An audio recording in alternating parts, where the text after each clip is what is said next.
Mike Hughes is a PEI man with a very special skill set that has brought him all over the world. But the man known to wrestling fans as Kowboy is now delivering exciting action to the island, including recently bringing a very special attraction for the first time. With more, here's Brody Callahan.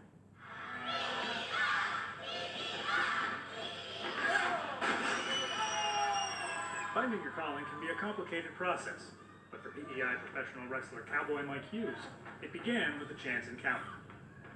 In 1998, I met a couple of pro wrestlers, Edge and Christian and Glenn Kolka, at a gym. Glenn Kolka wanted a workout partner that day, so we were talking in the juice bar that was out front of the gym, and we hit it off and said, I think maybe you should give wrestling a try. And at the time, I thought I wasn't big enough.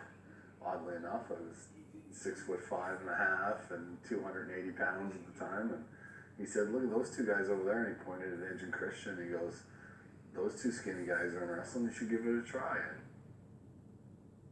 though he was a lifelong fan of pro wrestling, Hughes soon found out it wasn't the glamorous profession he thought it was. Glamorous life of pro wrestling. it was very different, because when you see pro wrestling, you don't understand the dues that you have to pay in pro wrestling. There's not a lot of money in it at first.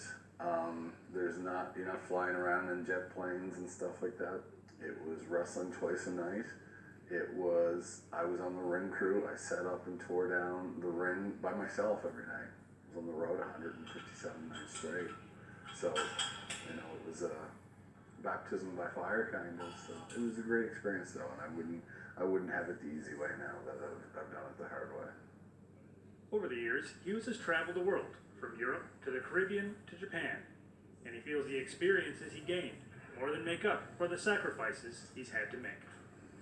And for a small town guy from Stratford, Prince Edward Island, to be able to travel the world and not just go in and visit as a tourist, but to be able to live there and immerse myself in the culture, and to be able to learn a little bit of different languages.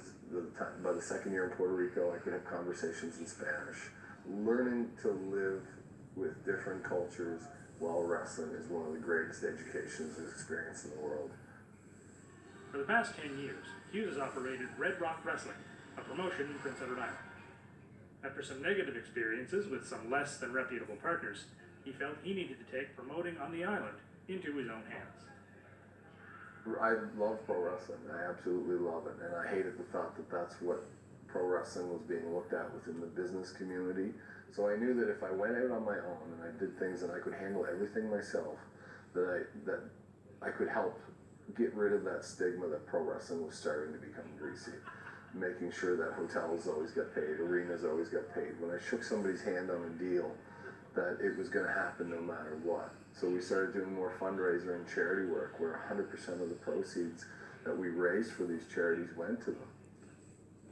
In December, Red Rock Wrestling held an event in Stratford, PEI, that featured a steel cage main event, a first for the province.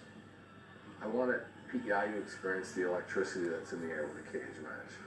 All our shows are amazing, live events at Red Rock Wrestling.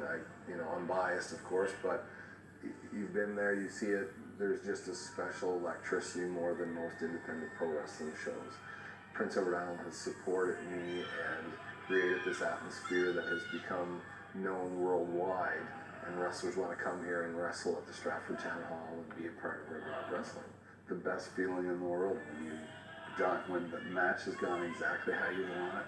The crowd has either met your expectation or exceeded it, which it did the night of the steel cage. It exceeded it completely.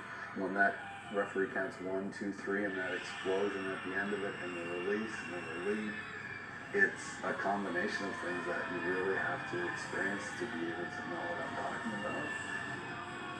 After 20 years, many injuries, and countless matches, Hughes knows his career won't last forever, but his love of pro wrestling will never fade. I don't think I'll ever be done with the wrestling business. As far as that, I'll be a part of it as long as the wrestling business will have me.